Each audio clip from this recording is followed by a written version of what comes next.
सुशांत सिंह राजपूत को गए हुए 30 दिन हो गए। 34 लोगों से पूछताछ भी हो गई, लेकिन अभी तक लोगों के कुछ सवाल हैं जिनके जवाब क्लियर नहीं हुए हैं। पुलिस का दावा है कि पुलिस करीब करीब इस केस को क्लोज कर चुकी है, लेकिन क्या पुलिस पब्लिक के इन सवालों के जवाब दे पाएगी?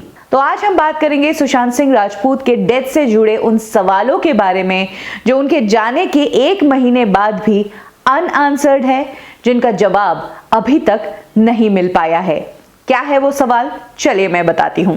सबसे पहला सवाल, ऐसा कहा गया है रिपोर्ट्स में कि सुशांत सिंह राजपूत के डेथ से 2-3 घंटे पहले वो गेम खेल रहे थे। उन्होंने 3 गेम जीते भी थे। अगर उन्होंने सुसाइड किया है तो जिस इंसान के सर पर मौत सवार हो, क्या वो मौत के कुछ घंटों पहले रिलैक्स होकर गेम खेलेगा? और क्या उसका दिमाग इतना परफेक्टली काम करेगा कि वो तीनों गेम को जीतेगा भी? जिस इंसान के सर पे मौत सवार है, क्या वो किसी चीज पर फोकस कर पाएगा? लेकिन सुशांत सिंह राजपूत के मामले में तो यही रिपोर्ट सामने आई है कि उनकी डेथ के कुछ घंटों पहले वो गेम खेल रहे थे और उन्होंने 3 गेम जीते भी थे। सोचने वाली बात है कि जो इंसान कुछ घंटों बाद अपने आप को खत्म करने वाला है, क्या वो गेम खेलने की स्थिति में होगा और उसे जीतने की स्थिति में होगा? सवाल नंबर 2, खबरें हैं कि सुशांत सिंह राजपूत ने पिछले 1 महीने में कुछ सिम्स बदली थी। कुछ लोग कह रहे हैं कि कितनी सिम बदली ये नहीं पता, लेकिन सिम्स बदली थी ये खबर सामने आई है। ऐसा क्या हुआ था कि सुशांत सिंह राजपूत को इतनी सिम्स बदलनी पड़ी? इसका जवाब भी अभी तक सामने नहीं आया है। नंबर 3, सुशांत सिंह राजपूत की बॉडी को पोस्टमार्टम के लिए कूपर हॉस्पिटल ही क्यों लेके जाया गया? आपको बता दें कि सुशांत सिंह राजपूत बांद्रा में रहते हैं और जो कूपर हॉस्पिटल है वो जुहू में आता है। इसके बीच में 3 बड़े एरियाज आते हैं। बांद्रा अपने आप में एक बहुत बड़ी दुनिया है, उसके बाद आता है खार, सांता क्रूज, विले पार्ले और उसके बाद जुहू। इतने एरियाज क्रॉस करके जुहू तक क्यों लाया गया? कूपर हॉस्पिटल ही क्यों लाया गया? क्या बांद्रा में कोई गवर्नमेंट हॉस्पिटल नहीं था? अगर बांद्रा में नहीं था तो क्या खार में नहीं था, या सांता क्रूज या विले पार्ले में नहीं था? क्यों सुशांत सिंह राजपूत की बॉडी को पोस्टमार्टम के लिए कूपर हॉस्पिटल ही लेकर आया गया?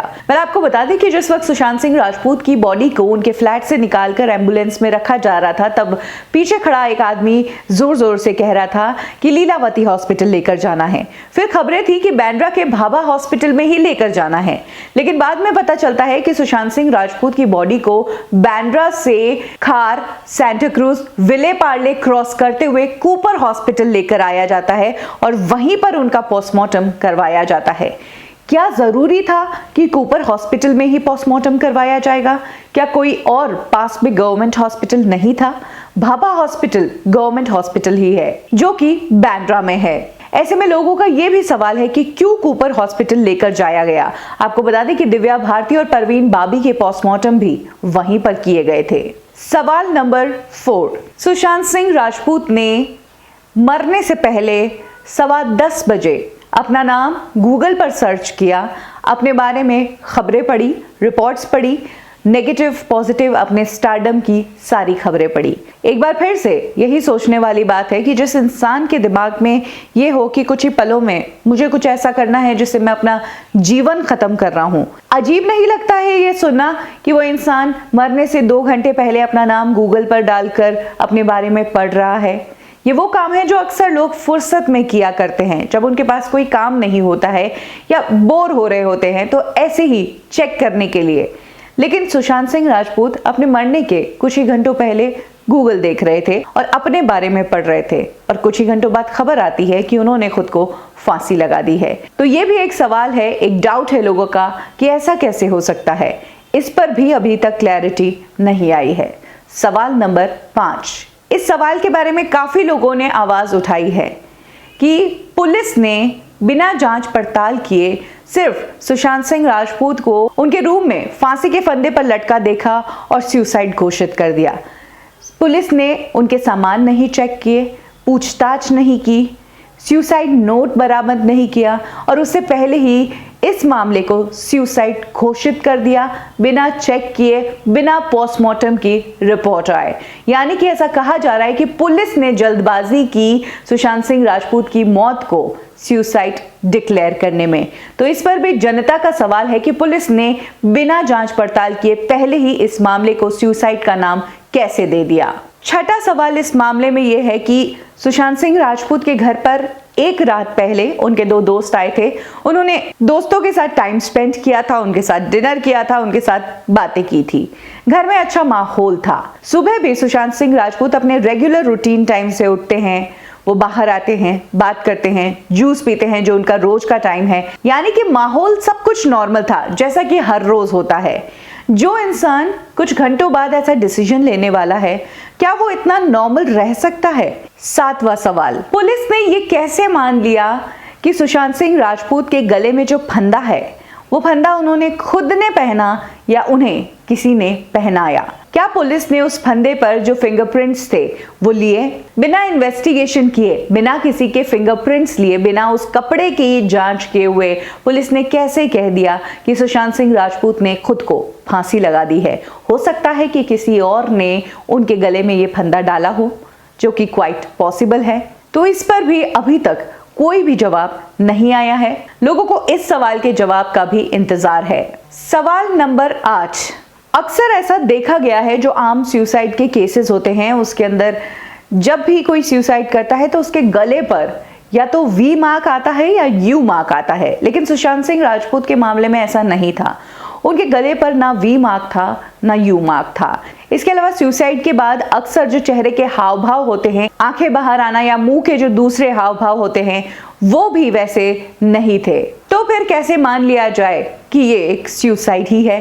तो इस सवाल का भी जवाब अभी तक कुछ नहीं आया है। सवाल नंबर 9, जिस वक्त पुलिस सुशांत सिंह राजपूत के घर पर गई थी, पहली बार जब दरवाजा खोला गया तो उस कपड़े को जब्त करके उस कपड़े पर से फिंगरप्रिंट्स क्यों नहीं लिए गए? इसके अलावा जो लोग उनके घर में काम करते हैं, जो लोग उस वक्त वहां पर मौजूद थे या पिछले एक दिन से उनके साथ मौजूद थे, उन लोगों के फिंगरप्रिंट्स क्यों नहीं लिए गए? इसके अलावा उन लोगों की लोकेशंस की जांच क्यों नहीं की गई पिछले कुछ समय में? ये भी एक सवाल है जो जनता जानना चाहती है और इसका भी जवाब अभी तक नहीं मिला है। सवाल नंबर 10, सुशांत सिंह राजपूत के सोशल मीडिया को लेकर कुछ अलग सी एक्टिविटीज हो रही है जो सामने आई है। कोई तो है जो उनके पीछे से उनका इंस्टाग्राम अकाउंट हैंडल कर रहा है। कभी कुछ लोग ऑटोमेटिक फॉलो हो जाते हैं, कभी कुछ लोग ऑटोमेटिक अनफॉलो हो जाते हैं, कभी कुछ कमेंट्स डिलीट हो जाते हैं। इस तरह की छेड़छाड़ उनके सोशल मीडिया अकाउंट से हुई है। साथ ही उनके ट्विटर के लिए भी ऐसा कहा जा रहा है कि कुछ ट्वीट्स हैं जो डिलीट किए गए हैं। तो सुशांत सिंह राजपूत मामले में उनके सोशल मीडिया अकाउंट से कौन छेड़छाड़ कर रहा है? पुलिस की जांच में अभी तक इस सवाल का भी कोई भी जवाब नहीं आया है। और सबसे आखिरी सवाल, ये मामला सीबीआई तक कब का पहुंच जाता अगर सुशांत सिंह राजपूत की फैमिली से कोई लेटर लिख देता कि हमें इस मामले में सीबीआई जांच करवानी है। लेकिन ताज्जुब की बात तो यह है कि सुशांत सिंह राजपूत के लिए, जहां पूरे कंट्री में उनके सारे फैंस सीबीआई इन्वेस्टिगेशन की डिमांड कर रहे हैं, वहीं उनकी फैमिली से किसी ने भी सीबीआई डिमांड की रिक्वेस्ट ही नहीं की है। इनफैक्ट अगर बात करें, उनकी एक बहन जो खुद मुंबई के गोरेगांव में रहती थी और उन्होंने ही सुशांत सिंह राजपूत की बॉडी को सबसे पहले देखा था जब रूम को खोला गया था, वो हो सकता है इस मामले को ज्यादा करीब से जानती हो, उनके बयान भी लिए गए हैं। ऐसे में क्यों उनकी बहन ने लेटर नहीं लिखा कि इस मामले को सीबीआई को देना चाहिए? तो ये भी एक सवाल है जो पब्लिक जानना चाहती है और यही वो कारण है कि सुशांत सिंह राजपूत के मामले में हर रोज जस्टिस फॉर सुशांत सिंह राजपूत और CBI investigation for Sushant Singh Rajput जैसे हैशटैग्स ट्रेंड हो रहे हैं। लोगों का प्रेशर है, फैंस चाहते हैं कि आगे और कोई एक्टर या और कोई इंसान सुशांत सिंह राजपूत जैसा कदम नहीं उठाए। इसके लिए सीबीआई जांच होनी चाहिए और जो असली कल्प्रिट है, सजा उनको मिलनी चाहिए। वेल, ये थे वो सवाल जिनके जवाब अभी तक नहीं आए हैं। और भी कोई सवाल है जिनके जवाब पुलिस को देने चाहिए? कमेंट सेक्शन में जरूर लिखिए। देखते रहिए बॉलीवुड ठिकाना।